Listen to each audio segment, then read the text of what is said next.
여러분 반갑습니다. 오늘도 한국사 시험에서 자주 출제되는 문제를 가지고 여러분과 함께 공부해 보도록 하겠습니다. 오늘은 조선의 전기 정치에서 사림의 태도와 사화에 대해서 함께 공부해 보도록 하겠습니다. 자, 첫 번째 훈구와 사림, 그리고 두 번째 사화에 대해서 설명을 해드리고 문제를 풀어보도록 하겠습니다. 자, 첫 번째 훈구는 뭐고 사림은 뭔가에 대해서 함께 해보도록 하겠습니다. 자, 훈구 세력과 사림 세력이라고 나오죠. 자, 훈구 세력은 조선의 건국을 주도한 개혁파, 다시 말씀드린 신진사대부를 개성한 것이 바로 훈구 세력이고, 사림 세력은 조선 건국에 협력하지 않고 낙향, 시골로 낙향한 온건 개혁파 신진사대부를 개성한 것이 사림 세력이라고 보시면 되겠습니다. 자, 그것을 보고 특징에 대해서 좀 설명해 드릴게요. 훈구 세력의 특징은 중앙 집권을 추구할 수밖에 없었죠. 중앙 집권을 추구했고, 조선 초기의 어떠한 제도 그리고 어떤 문물을 정비하는 데 상당한 기여를 한 것이 훈구 세력이죠. 자, 사림 세력은 향촌 자치를 추구했고, 성종이 훈구 세력을 견제하기 위해서 동용하면서 본격적으로 중앙 정계에 진출하게 되죠. 우리가 이제 보통 삼사라는 게 있습니다. 삼사, 언관칙이라는 것이 있는데 그걸 좀 설명을 해보고 문제를 풀어보도록 하겠습니다. 자, 두 번째 사화. 사화는 뭘까요? 사화는 사람이 화를 입었다는 뜻이에요. 사화라는 뜻이. 그래서 그 배경과 전개 과정, 그리고 사림이 성장은 어떻게 전개되는지 함께 보도록 하겠습니다. 사화는 왜 일어났을까요? 사화는 사림 세력이, 다시 말씀드리면은 조선 건국에 협력하지 않고 낙향한 온건 개혁파 신진사대부를 개성했다겠죠. 이 사림 세력이 중앙 정치에 진출하면서 기존의 훈구 세력의 어떤 권력 독점과 비리를 이제 비판하고 개혁을 주장하게 되죠. 그래서 사림 세력과 훈구 세력 간이 뭐가 생길까요? 대립과 갈등이 아주 심각하게 이제 전개가 되겠죠. 그러다 보니까 뭐가 생겼을까요? 무사와 갑자사와 그 다음에 기묘사와 을사사가 생깁니다. 그럼 무사와, 무사는 뭘까? 무사는 연산군 때 얘기죠. 연산군 때 얘기인데 여기 나오는 조의 제문이라는 걸 좀 이해를 해주시면 여러분들이 쉽게 알 수가 있습니다. 자, 그러면 사화의 배경에 대해서 설명을 해드리도록 하겠습니다. 자, 배경은 사림 세력이 중앙 정치에 진출하면서 훈구 세력의 권력 독점과 비리를 비판하고 개혁을 주장했다라고 나오죠. 자, 여기서 사림 세력이라는 것은 좀 전에 제가 말씀드린 대로 조선 건국에 협력하지 않고 시골로 낙향한 온건 개혁파 신진 사대부를 개성했다겠죠. 쉽게 말씀드리면 사림 세력과 훈구 세력 간의 갈등, 대립이 심화되면서 네 개의 사화가 일어나죠. 무사와 갑자사와 기묘사와 을사사죠. 무사화는 연산군이죠. 훈구 세력이 김종적이 쓴 조의 제문을 문제 삼아 사림을 공격하게 되죠. 훈구 세력이 첫 번째 연산군 때. 그리고 나서 일어난 것이 무사화죠. 갑자사도 마찬가지 연산군 때 일어난 겁니다. 연산군이 패비 윤씨 사사 사건, 죽은 사건이죠. 다시 말씀드리면 패비 윤씨는 연산군의 아버지 성종의 왕비죠. 그래서 연산군의 친어머니였잖아요. 윤씨는 성종에게 나쁜 행실을 보였다는 이유로 폐위가 되고 나중에는 사약을 받고 숨지게 되죠. 자, 그래서 연산군이 패비 윤씨 사건, 사사 죽은 사건에 관한 훈구 세력과 사림 세력을 제거하는 거죠. 그래서 훈구 세력과 사림 세력을 제거하는 그런 때 나타나는 것이 바로 이제 갑자사화죠. 자, 세 번째는 기묘사화가 나옵니다. 중종. 또 그 배경은 훈구 세력을 견제하기 위해서 중종이 조광조를 비롯한 사림 세력을 등용함으로써 생기는 거죠. 그래서 조광조의 개혁 정책이 나타나는 거죠. 그것이 바로 기묘사화라고 보시면 되겠습니다. 결과는 훈구 세력이 다시 말씀드리면 조선 건국을 주도한 급진 개혁파 신진 사대부라고 보시면 되겠죠. 이 훈구 세력이 급진적인 개혁을 반발하여 기묘사를 일으키는 거죠. 그래서 조광조를 비롯한 사림 세력이 상당한 피해를 입게 됩니다. 마지막으로 을사사화, 명종 때죠. 외척 세력인, 외척이라는 것은 어머니나 부인 쪽을 외척이라고 하죠. 외초 세력인 윤원영과 유임의 권력 다툼 속에서 이때는 사림 세력이 피해를 입는 거죠. 주로 우리는 무사와 갑자사와 기묘사와 을사사를 봤을 적에 사림 세력을 제거하는 데 일어났던 사화들이 바로 무사와 갑자사와 기묘사와 을사사화죠. 자, 사화는 사람이 화를 입었다는 뜻이 바로 사화라고 제가 말씀드렸습니다. 자, 그러면 그 이후로 사화의 배경은 사림 세력이 중앙 정치에 진출하면서 기존 훈구 세력의 권력과 독점 비리를 비판하고 개혁을 주장하면서 사림 세력과 훈구 세력 간의 대립과 갈등이 심화돼서 발생한 거라고 했죠. 배경은. 그러면 그 결론은 어떻게 되냐면 사화로 사림 세력이 어떻게 될까요? 위축이 될 수 없죠. 그래서 유양소라든가 서원, 향약을 기반으로 향촌 사이에서 세력을 키웠던 것이고, 선조 때부터 중앙 정치를 주도했다라고, 사림 세력이 선조 때부터 중앙 정치를 주도했다. 그래서 나중에는 붕당 정치로 형성이 되고 마는 것입니다. 어쨌든 요 조선시대의 사림의 대도와 사화는 시험에서 안 나온 적이 없습니다. 정리를 다시 한번 하고 이제 문제를 풀어보도록 하겠습니다. 훈구와 사림 설명했습니다. 훈구 세력은 조선 건국을 주도한 급진 개혁과 신진 사대부를 개성한 것이었고, 사림 세력은 조선 건국에 협력하지 않고 낙향한 온건 개혁파 신진 사대부를 개성한 것이다. 어쨌든 훈구 세력이든 사림 세력이든 신진 사대부를 계승했다라고 이렇게 보시면 되겠습니다. 자, 문제를 풀어보도록 하겠습니다. 자, 1번. 무슨 세력은 성종 때부터 주로 3사 언관직으로 중앙관직에 진출하였다라고죠. 여기 답이 뭐가 될까요? 사림입니다. 사림. 사림 세력은 성종 때부터 주로 3사 언관직이라고 하죠. 언관직이라는 것은 언론기관과 관련된 관직을 얘기하는 거죠. 그래서 3사 세 가지 그 관리들이 관리하는 곳이 있겠죠. 사헌부, 사관원, 홍문관, 이것을 갖다가 우리가 3사인데 이 3사는 언론기관과 관련된 관직이다라는 걸 아시면 되겠습니다. 자, 왜 이게 언론기관 3사가 왜 나오냐면요. 뭐 조의제문이라든가 뭐 을사사라든가 무사라든가 갑자사라 이런 내용들은 전부 다 어떻게 이 3사의 언관직으로부터 시작됐다라고 보시면 되겠습니다.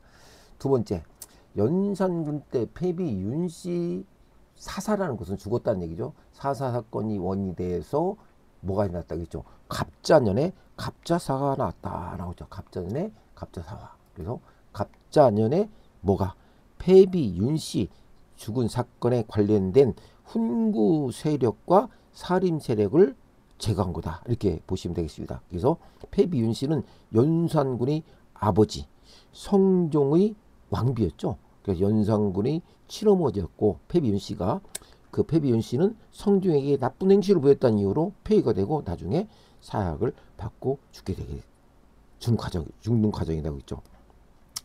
자, 세 번째 문제 함께 풀어보도록 하겠습니다.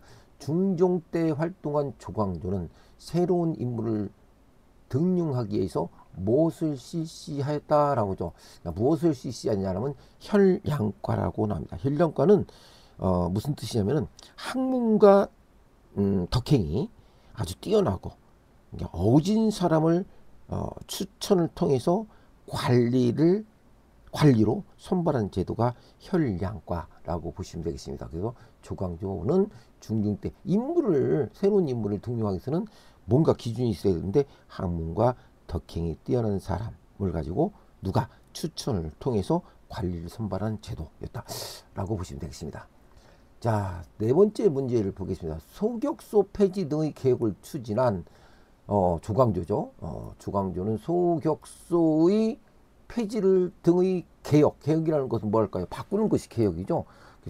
바꾼다라는 것은 뭐랄까 어떤 큰 변화가 오면서 그 후에 부작용도 있을 수가 있겠죠.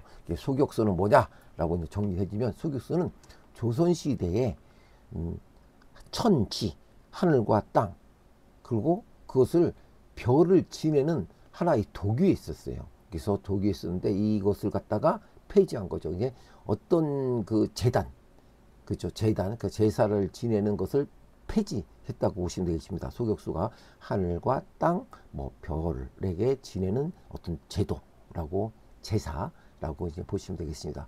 그래서 조광조는 기묘사 때 사사되었다라고 했습니다. 기묘사는 제가 말씀드린 대로 도교의 제사를 맡아보던 소격수라는 게 있었어요.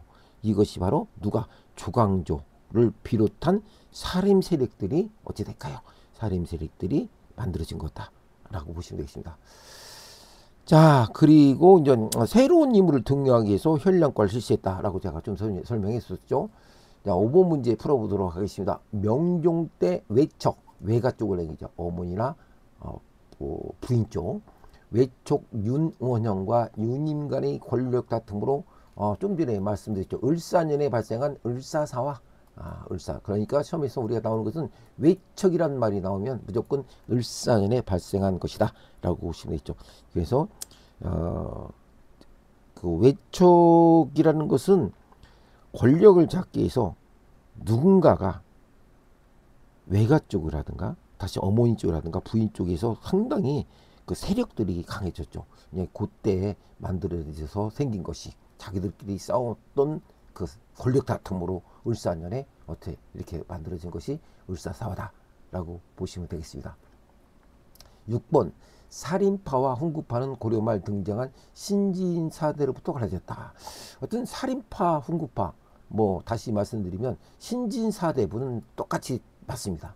근데 이제 살인파는 다시 정리했지만 몇 번씩 들어도 돼요. 조선 건국에 협력하지 않고 낙향한 온건 개혁파 신진사대부라고 얘기했고 훈구파는 조선 건국을 주도한 급진세 개혁파 신진사대부라고 이렇게 보시면 되겠습니다.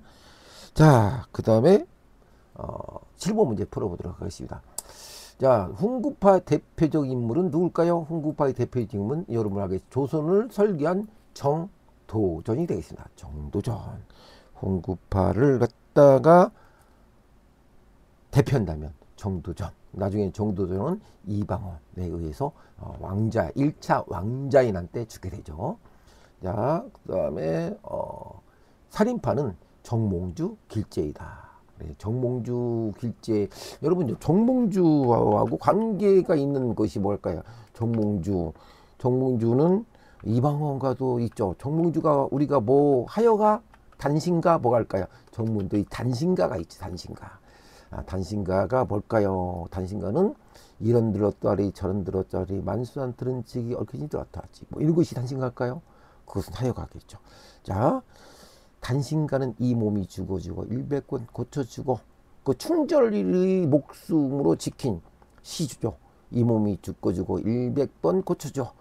고쳐 죽더라도 백골이 진토되어 녹시라도 있겠고 임양한 일편단심은 가실 줄 있으랴 라고 했던 것은 뭘 얘기하는가 하면 고려 이방원과 주고받은 시조 하여가 정몽주의 단신가 이것이 중요하죠. 그래서 여기서는 정몽주의 단신가를 듣고 이방원은 정몽주를 죽이게 되죠. 자, 여기서 말하는 것은 정몽주는 다시 얘기하면 뭘까요? 살인파라고 살인 세력이라고 볼 수가 있겠죠. 자, 그래서 살인파와 훈구파 맞죠? 7번이죠. 훈구파 대표적인 정도전이다라고 여기서 이방원의 하여가와 정몽주의 단신가를 갖다가 이해해 주시면 되겠습니다. 자, 8번 정몽주 길지다. 설명했죠. 자, 9번 훈구파는 기존의 정치 세력인 무슨 공신과 살인파는 성종 이후로부터 정치 세력은 뭐다. 알겠죠? 훈구파는 몇 번씩 얘기도 여러분들 잊어버리죠. 훈구파는 급진개혁파 신진사대부다 라고 했죠. 그래서 여기는 개국, 나라를 처음에 만들 적에 개국 공신이 있고, 살인파는 성종 이후부터 정치 세력이 만들어졌다 했어요. 성종하면 아까 제가 말씀드린 대로 성종은 누구하고 관계 있다고 했습니까? 패비 윤씨, 연산군의 어머니와 관계 있다고 했죠. 그래서 그 이후에 만들어진 세력이, 정치 세력이 누구다라고 보시면 되겠습니까? 이것이 바로 뭘까요? 이겁니다. 신인 세력이다. 살인파는 성종 이후부터 정치 세력을 형성한 것이 신진 세력이다. 신인 세력이다. 자, 그 다음에 이제 10번 문제 풀어보도록 하겠습니다. 훈구파는 조선 초기 이성계를 도와, 훈구파는 이성계를 도와 조선을 세우는데 큰 공을 세운 공신들로 구성되었고, 아까 말씀드렸죠. 급진 세력 개혁과 신진 사대부를 개성했다라고 했죠. 그리고 큰 공을 세운 공신들로 구성되었고, 주로 군인, 관리 출신으로 세조 때부터 큰 권력을 잡게 됐다. 그래서 세조의 집권에 협조한 공신 세력이죠. 세조가 누군지 아시죠? 태정, 태세 쪽에 태조, 이성계, 그 다음에 세조죠. 세조가 이방원이었죠. 그래서 이방원을 도와준 사람이었죠. 그런데 불행하게도 정도전은 이방원에 의해서 죽게 된다라는 걸 참고 여러분 아시죠? 자, 11번 문제를 풀어보도록 하겠습니다. 훈구파는 뭘까요? 중앙집권적 정책, 중앙집권적 정책을 지지하고 강력한 왕권을 옹호, 성리학뿐만 아니라 현실적이고 실용적인 학문과 정책을 중시했다라고 했죠. 여기서 말하는 훈구파는 중앙집권 왕권 강화를 하려고 했지만 사실상 정도전은 재상 정치를 원했었죠. 그러니까 재상 정치를 원했기 때문에 결국은 이방원의 세조에 의해서 죽게 된다라는 걸 참고를 하시고, 중요한 것은 여기는 실용적인 학문과 정치를 중요했다라는 것이 상당히 중요한 의미가 있죠. 여기서 중앙집권적이라는 것은 세조가 추구하고자 하는 정책이죠. 그렇죠? 왕권 강화는 세조였고, 재상 정치를 추구했던 것은 정도전이었다라고 보시면 되겠습니다. 12번. 자, 무슨 파는 경제적으로 대농장 전후제를 운용하며 부를 축적, 보수적이고 실리적인 경향을 가지고 있다. 여기서 경제적인 면이 나오는데, 경제. 이거 당연히 훈구파겠죠. 훈구파는 대농장을 어떻게 할까? 선호했다. 전후제, 대농장을 차지했다. 대지주를 얘기하는 거죠. 그래서 여기서 훈구파는 경제적으로는 대농장을 운영했고 부를 축적했다. 왜? 그때 어쩔 수 없죠. 나라가 고려를 망하고 조선을 새로 셌다 보면 개국 공신들도 있을 수 있죠. 그 개국 공신들한테 뭔가를 줘야 되겠죠. 그 공신에 대한 답을 줘야 되겠죠. 개국을 하면서 그것을 위해서 대농장을 운영하게끔 했다라고 보시면 되겠습니다. 13번. 살인파는 성종 때부터 정계에 진출한 신진 유학자들로 구성되었으며 주로 중소지주 출신으로 향촌사회의 도덕을 중시했다라고 했습니다. 그래서 아까 처음에 말씀드린 것처럼 훈구 세력과 살인 세력을 비교할 때는 향촌을 강조한 낙향한 사람을 했죠. 조선 건국에 협력하지 않고 낙향한 온건 개혁파. 고려를 그냥 고쳐 쓰자라고 얘기한 것이 바로 살인 세력이라고 보시면 되겠습니다. 그래서 향촌 사회와 도덕적 이상을 중시했다라고 보시면 되겠습니다. 자, 14번. 자, 살인파는 무엇을, 그죠? 살인파는 뭘까요? 성리학이죠. 성리학. 성리학은 인간의 성품과 자연의 이치를 깨달은 것이 성리학이겠죠. 성리학, 살인파는 성리학 이념을 충실하고 도덕적 정치를 강조했다. 도덕 정치를 강조한 것은 살인파. 자, 15번 문제 풀어보도록 하겠습니다. 쉽죠? 살인파는 우리가 훈구파는 중앙 집권적이었다면 살인파는 당연히 뭐랄까요? 지방 분권적으로 지방을 나눠서 권력을 나눠서 관리하는 것을 요구할 수밖에 없겠죠. 그래야 서로가 그 자기 주장을 명확하게 할 수 있고 그 주장에 따라서 자기들이 어떻게 될까요? 노선을 정할 수 있기 때문에 훈구파는 중앙 집권을 했다면 당연히 살인파는 지방의 분권, 지방의 권력을 나눠준다라는 그 경우. 지금도 우리 보면은 중앙 집권적인데 지금 어때? 뭐 지방 분권화를 시키자라고 얘기하는 것도 그때와 지금 다시 얘기하면 지금은 뭐랄까요? 훈구파들이 권력을 잡고 있다고 보시면 되고 중앙 집권하는 사람이 근데 만약에 살인파들은 지방 분권을 요구할 수 있겠죠. 조선의 정치와 현재의 정치는 별반 다른 게 없다. 그래야 노선이 확실해가지고 확실하게 하고 그걸 가지고 자기가 정한 노선으로서 백성들한테 더 이렇게 하면 좋겠다라고 뭘까요? 자기 나름대로의 어떤 철학, 정치 철학을 보여줄 수밖에 없었던 것이죠. 이념 정치하고는 전혀 다른 거죠. 이것은. 자, 16번 문제 풀어보도록 하겠습니다. 훈구파의 부패와 권력 남용을 비판하여 청렴과 도덕성을 강조했다. 자, 훈구파의 부패. 자, 훈구파의 권력을 오래 잡고 있으면 부패가 생기죠. 그 부패와 권력 남용을 비판하면서 청렴과 도덕성을 강조했다라고 이렇게 나오죠. 자, 이 얘기는 여러분들 보시면 알겠지만 과거나 지금이나 뭐 다를 게 없어요. 그냥 권력이 너무 오랫동안 강하면 어떻게 될까요? 문제가 반드시 생깁니다. 17번 훈구파는 주로 무엇과 무엇을 중시로 학문 활동을 전개했다 나오죠. 자, 훈구파는 무엇과 선과 향교를 중시로 학문 활동을 전개했다 나오는데 여기서 여러분들이 꼭 아셔야 될 것이 바로 이 점입니다. 이게 훈구 세력이 급진적인 개혁을 반발하여 기묘사를 일으켰다고 했잖아요. 그리고 기묘사를 일으키면서 조광조를 비롯한 살인 세력이 어떻게 될까요?